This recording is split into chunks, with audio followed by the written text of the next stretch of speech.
मुदच्यते पूर्णस्य पूर्णमादाय पूर्णमेवावशिष्यते। ओम शांति शांति शांति। ओम नमो शिवाय।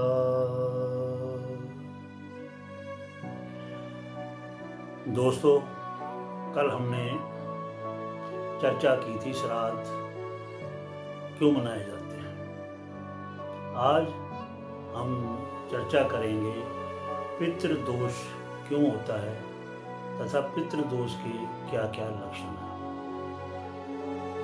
दोस्तों, पितृ जो होते हैं हमारे पूर्वज, जिनकी मृत्यु हो चुकी होती है, उन्हें हम पूर्वज कहते हैं।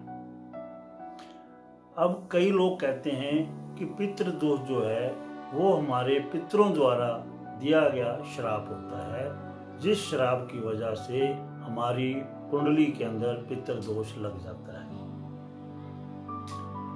मैं पूछना चाहता हूं, क्या आप अपने बच्चों को श्राप दोगे?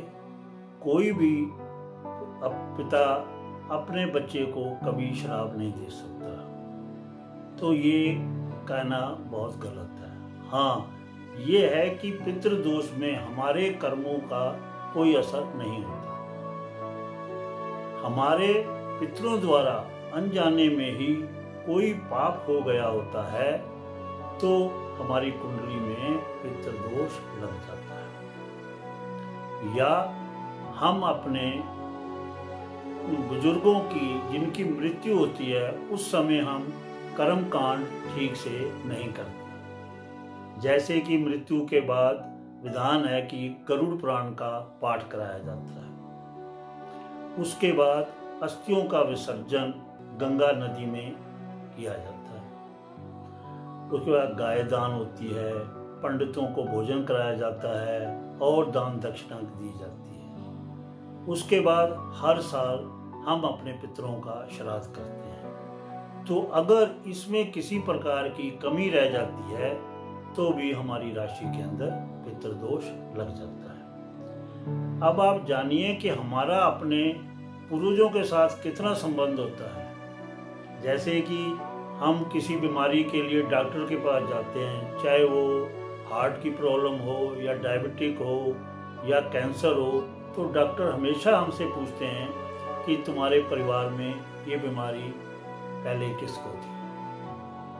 दूसरा, आपने देखा होगा कि किसी परिवार में बेटा भी डॉक्टर है, पिता भी डॉक्टर है, उसका दादा भी डॉक्टर था, परदादा भी डॉक्टर था, यानी कि वो सारे के सारे बुजुर्गों से, पूर्वजों के साथ ही उनके गुण जो थे डॉक्टरी के वो चले आ रहे हैं। तो इस प्रकार हमारे पूर्वजों का प्रभाव हम पर काफी पड़ता है। अब पितृदोष के लक्षण, यानी कि हमें कैसे पता लगेगा कि हमें पितृदोष है। पितृदोष का सबसे बड़ा कारण लक्षण ये होता है कि औलाद नहीं होती, और अगर औलाद हो भी जाए तो वो ऐसी औलाद होती है कि इंसान सोचता है कि ये ना ही होती तो अच्छा था। दूसरा होता है विवाह में रुकावट। विवाह में रुकावटें आती हैं या कई बार ऐसा होता है कि विवाह हो ही नहीं पाता। तीसरा होता है बीमारी। घर के अंदर कोई ना कोई सदस्य हमेशा बीमार रहता है या घर में ऐसी बीमारी आ जाती है जो जल्दी घर छोड़कर नहीं जाती। व्यापार में हमेशा घाटा होता है, कितनी भी मेहनत करते हैं लेकिन व्यापार में घाटा ही घाटा होता जा रहा है। कई बार घर के किसी सदस्य की आकस्मिक मृत्यु हो जाती है या दुर्घटना में मृत्यु हो जाती है।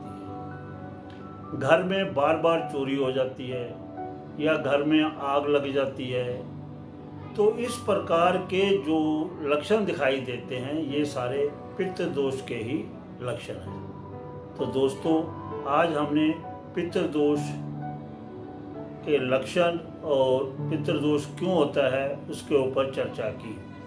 कल हम पितृदोष के निवारण के ऊपर बात करेंगे।